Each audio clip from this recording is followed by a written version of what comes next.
Hello दोस्तों, नमस्कार। आज की इस वीडियो में हम बात करेंगे दोस्तों यहाँ पर कौन सी जो आईवी फ्लूइड है यानी कि आईवी बोतल है वो कहाँ पर कब लगाई जाती है। जैसे कि आपकी एनएस हो गया, डीएनएस हो गया, आरएल हो गया, D5, D10 या फिर D25, ठीक है ना। इसकी हम पूरी जानकारी करेंगे, इसको कहाँ पर यूज किया जाता है, इसके डोज क्या रहते हैं, इसके साइड इफेक्ट क्या रहते हैं, कब इसको लगाना है, कब इसको नहीं लगाना है। अगर आपने एक भी बोतल जो यहाँ से गलत लगाते तो दोस्तों बहुत बड़ा यहाँ पर खतरा हो सकता है, ठीक है ना। इन सभी चीजों के बारे में आज हम पर वीडियो में डिटेल करेंगे, तो वीडियो को पूरा देखना, इसको बिल्कुल भी मिस मत करना। देखो, सबसे पहले हम जानते हैं कि जो हमारी बॉडी है ना, उसको आखिर इंट्रावीनस फ्लूइड ही क्यों यूज किया जाता है। देखो, सबसे पहले हम देखते हैं कि जो वाटर होता है ना, वो हमारी बॉडी के लिए बहुत एसेंशियल है, हमारी पूरी बॉडी की सेल के लिए। इनफैक्ट हमारी जो पूरी बॉडी है ना दोस्तों, उसमें 60% तो पानी है। अगर ये पानी में भी खत्म हो गया ना भाई, तो हमको डिहाइड्रेशन हो जाएगी, यानी कि पानी की कमी, जो कि एक बहुत डेंजरस कंडीशन होती है, जिसके लिए दोस्तों हमें आईवी नीड की जरूरत पड़ती है। जो आईवी फ्लूइड्स वगैरह होते हैं, जो आईवी लिक्विड वगैरह होते हैं, हमें उसकी जो जरूरत पड़ती है। तो इसलिए हम जो है ना, ये आईवी फ्लूइड्स यानी कि इंट्रावेनस फ्लूइड्स हम चढ़ाते हैं, क्योंकि कई बार क्या है कि लोग वह गोली नहीं ले पाते, तो उनको क्या है कि आईवी रूट के द्वारा जो दवाइयां वगैरह है वो दी जाती है मिक्स करके। तो आपको बेसिकली ये चीज यहाँ पर जो याद रखनी है। अब बात कर लें दोस्तों, ये जो आईवी फ्लूइड्स होते हैं, आखिर ये टाइप्स कितने टाइप्स के होते हैं। पहले फुल फॉर्म देख लो, आईवी का मतलब है इंट्रावीनस फ्लूइड, यानी कि एक ऐसा फ्लूइड जो डायरेक्ट दोस्तों आपकी वेन्स यानी कि आपकी नसों में लगाया जाता है।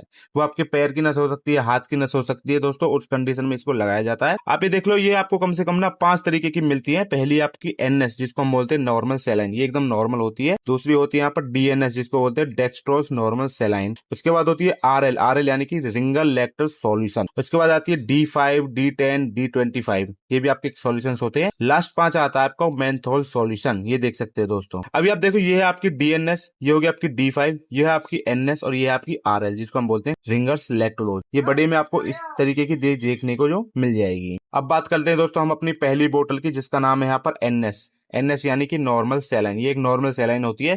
कंपोजिशन अगर हम इसमें देखें तो दोस्तों, इसमें होता है आपका 0.9% में NaCl, ठीक है ना, जो कि 100 ml की बोतल आती है और एक आपकी 500 ml की। ये देखो, ये दोस्तों आपकी 100 ml की, और ये है आपकी 500 ml की बोतल, जिसमें आपका 0.9 ग्राम होता है NaCl इन 100 ml स्ट्राइल वाटर, ठीक है ना। इसका जो प्राइस रहेगा वो रहेगा आपका 30 से लेके 40 रुपए, जो 500 ml का होगा। जो आपको 100 ml की होती है दोस्तों, वो आपको मिनिमम रेट में 10 रुपए के बीच में मिल जाएगी। ये आपको 30 से 40 रुपए की मिल जाएगी। ये आपकी साल्ट कंपोजिशन होती है। अब बात करते हैं इसको, एनएस को आखिर यूज कहाँ कहाँ किया जाता है।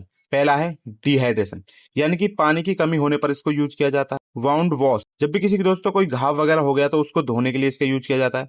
डाइल्यूशन ऑफ इंजेक्शन, इंजेक्शन में मिलाने के लिए इसका यूज किया जाता है। जैसे कि आपका मोनोसेफ 1 ग्राम का इंजेक्शन हो गया, किसी पेशेंट को इसको चढ़ाना है, तो हम क्या करेंगे, पहले इसको इस पानी में मिलाएंगे, उसके बाद इसको क्या है कि हम ग्लूकोज में मिला करके जो पेशेंट को वो चढ़ाएंगे यहाँ पर। उसके बाद है मेंटेनेंस वाटर इनबैलेंस, यानी कि जो पानी का जो बैलेंस है ना, यानी कि पानी की जो कमी है उसको पूरा करने के लिए भी दोस्तों ये जो एनएस है वो यहाँ पर दी जाती है। एक नोट करने वाली बात है यार दोस्तों, यदि किसी व्यक्ति का जो ब्लड प्रेशर है, वो ब्लड प्रेशर की समस्या है, यानी कि हार्ट की कोई दिक्कत, तो उसको जो नॉर्मल सलाइन नहीं देनी चाहिए। एक बार हम एनएस के डोज जान लेते हैं कि उसको जो कितनी डोज में यहाँ पर लगाया जाता है। Dose of normal saline is completely depend on the patient condition in the disease. दोस्तों, ये जिसके डोज है ना, वो कंप्लीटली पेशेंट की जो ना कंडीशन उस पर डिपेंड करता है, उसकी बीमारी पर डिपेंड करता है। मिनिमम जो हमारा रहेगा वो रहेगा हमारा 2000 से लेके 3000 ml इन 24 आवर, यानी कि किसी मरीज को लगभग 2000 से लेके 3000 24 घंटे के अंदर दे सकते हैं हम। इसका कोई यहाँ पर साइड इफेक्ट नहीं होगा। आप ये देख सकते हो, इसमें क्या है कि एक MVI का इंजेक्शन डला हुआ है, जो कि एक मल्टीविटामिन है। अगर किसी को कमजोरी वगैरह हो रही तो एक इंजेक्शन इसमें डाल करके हम यहाँ पर दे देते हैं दोस्तों।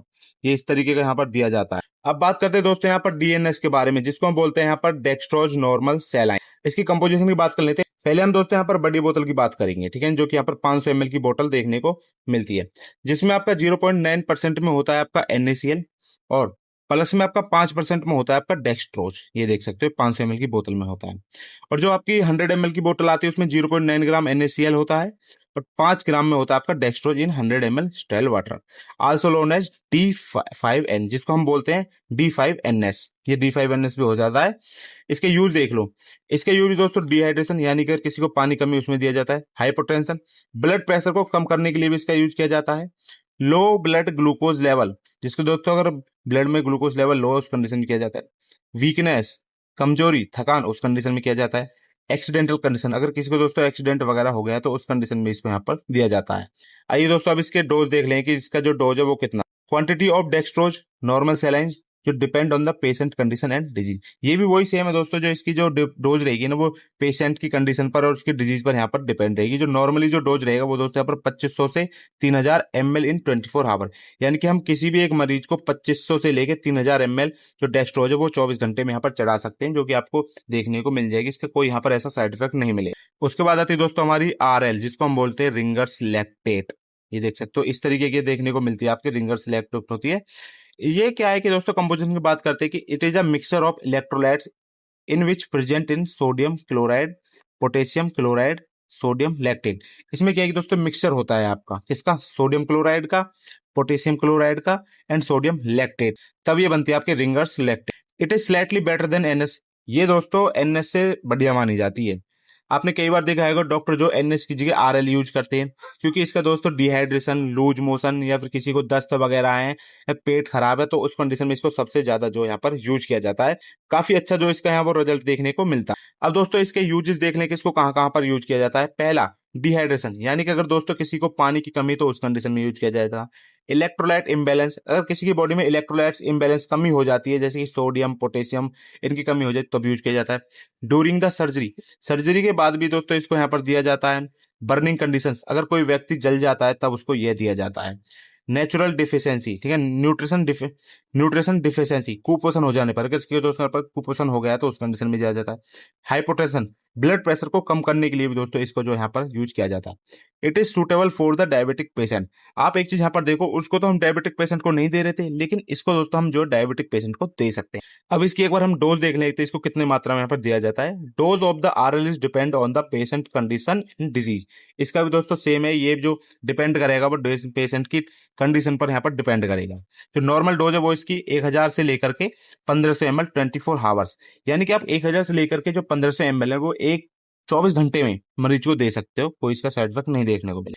उसके बाद आती है दोस्तों हमारे यहाँ पर डेक्सट्रोज, ये देख सकते हो, जिसको हम बोलते हैं यहाँ पर D5, D10, ये इस नाम से मिलती है आपको। जैसे कि D5 में हो गया आपका 5 ग्राम ऑफ डेक्सट्रोजिन 100 ml, यानी कि अगर किसी में बोतल पे D5 लिख रहा है तो उसमें आप समझ जाना कि आपको 5 ग्राम डेक्सट्रोज मिलता है, वो कि 100 ml में। फिर आपकी D10 जिसमें आपका 10 ग्राम मिलता है 100 ml में। फिर आपकी D25 यानी कि 25 ग्राम डेक्सट्रोज मिलता है 100 ml में। ये आपको बड़ी में भी मिल जाती है दोस्तों, और ये आपको छोटी एम में मिल जाएगी, यानी कि 500 ml में मिल जाएगी, और आपको जो है कि 100 ml में भी ये मिल जाएगी। अब हम दोस्तों डेक्सट्रोज के यूज देख लेते हैं। पहला, डिहाइड्रेशन, यानी कि अगर किसी को पानी की कमी तो उसमें दिया जाता है। वीकनेस में हम इसको दे सकते हैं। डिजीनेस, यानी कि चक्कर, अगर किसी बंदे को चक्कर वगैरह आते तो दोस्तों उस कंडीशन में हम इसको दे सकते हैं। ये जो आपको मैंने यूज बताया ना, इनको कहीं पर लिख लो दोस्तों, आपके काम आगे बहुत आने वाले हैं। अब हम इसके डोज के बारे में बात करते हैं। 24 आवर्स में जो आपको 2000 से लेकर 3000 ml मरीज को दिया जाता है, वो आपको 1500 से 1000 था, लेकिन यहाँ पर ये 2000 से लेकर 3000 ml आप जो 24 घंटे में किसी मरीज को यहाँ पर दे सकते हो। एक बात दोस्तों यहाँ पर नोट करने वाली है, जो आपके शुगर यानी कि आपके शुगर के मरीज होते हैं उनको D5 या फिर D10 या फिर D25 नहीं दिया जाता। क्यों? क्योंकि दोस्तों इसमें होता है आपका डेक्सट्रोज, जो कि एक तरीके की शुगर होती है, तो उस कंडीशन में उसको नहीं दिया जाता, क्योंकि अगर इसको दे देंगे तो भाई इसको शुगर लेवल है ना वो और ज्यादा यहाँ पर बढ़ जाएगा। अब लास्ट में आता है दोस्तों हमारा मेंथोल सॉल्यूशन, ये देख सकते हो इस तरीके का।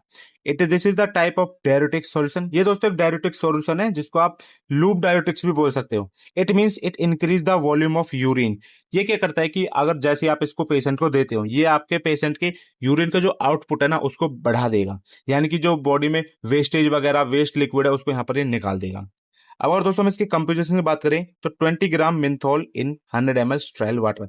ये कहता है आपका 20 ग्राम होता है इसमें मेंथोल, जो कि 100 ml की बोतल में पाया जाता है, ठीक है ना। अब डोज की हम बात करते हैं, मिनिमम 2 से 3 बोतल इन 24 आवर्स। आप जो 100 ml की ना 2 से 3 बोतल जो 24 घंटे में चढ़ा सकते हो। आप ऐसा करना कि सुबह, दोपहर या फिर शाम को या फिर रात को चढ़ा सकते हो। ये देखो इस तरीके आपको मेंथोल जो सॉल्यूशन है, इंजेक्शन है, वो देखने को यहाँ पर मिल जाएगा दोस्तों, जो कि 100 ml में आपको देखने को मिलता है। दोस्तों अब इसके यूज के बारे में बात करें हम, पहले it is increase the urine production. ये क्या करता है कि आपके यूरिन के प्रोडक्शन को यहाँ पर बढ़ा देता है। दूसरा, एक्यूट रेनल फेलियर, अगर किसी का रेनल फेल हो गया दोस्तों उस कंडीशन को दिया जाता है। एडिमा, अगर दोस्तों किसी के सेरिबेलम में एडिमा हो गया, यानी कि फ्लूइड इकट्ठा हो गया है, सूज गया है, वो स्वेलिंग हो गई है, तो उस कंडीशन में भी इसको यहाँ पर दिया जाता है। ये देख सकते हो स्वेलिंग हो जाती तो एडिमा इस तरीके का देखने को यहाँ पर मिलता है। किसी की किडनी वगैरह फेल हो गई तो उस कंडीशन में किया जाता है। अगर किसी को यूरिन की प्रॉब्लम है तो उस कंडीशन में इसको यहाँ पर यूज किया जाता है। तो दोस्तों आज के इस वीडियो में देखा आपने D5 DNS या फिर RL D5 D25 या फिर मेंथोल सॉल्यूशन के दोस्तों यूज डोज साइड इफेक्ट, कब उसको लगाना है कब उसको नहीं लगाना। अगर आपको वीडियो अच्छी लगी तो इसे लाइक कर देना और चैनल को सब्सक्राइब कर देना। मिलते हैं अगले वीडियो में।